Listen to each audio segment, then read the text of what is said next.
when the thing that you love to do since you were a kid, you know, it's made you happy, and just feels like it's part of you is taken away. It's, you know, the first word that comes to mind is depression, and I went through a lot of that.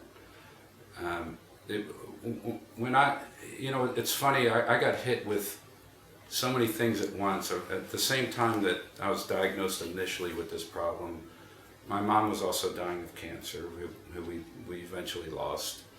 And also, it was kind of the end of the 80s. We were coming into the 90s, and there was that whole changing of the guard with the new music. So not only did the voice, you know, that loss, and my mom, and also it looked like my career was just going down. You know, everyone, you know, it was like the whole Seattle thing came in, and it was like 80s aren't cool anymore.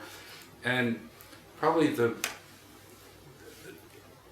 changing of the music and the dismissal of the 80s combined with the voice thing was really devastating, because it's like I saw what was happening in the industry, and I thought, you know, I want to go out there and show them they're wrong. You know, I want to make music that can still be, you know, and I didn't have my instrument.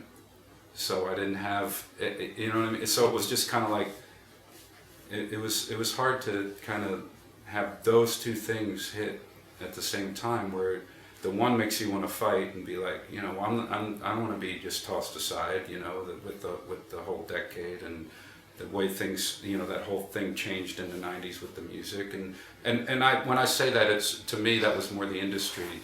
Our fans have always stood by the music, and have always been really supportive, but the outlet for creating music, which is the industry, really changed drastically. And it was hard enough to compete with all your resources, and my biggest one being my voice was taken from me. So it was like, well, how do I deal with all this, you know? And it was, you know, months, probably years of psychiatrists and on the couch and therapy and depression and antidepressants and medicine, and trying to do, you know, that's the whole other aspect of that went along with it.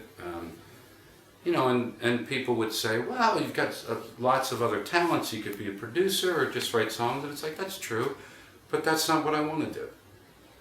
You know, I want to sing. I've wanted to sing since I was 8 years old. So, you know, you asked me, I think earlier, if I thought that I would never sing again.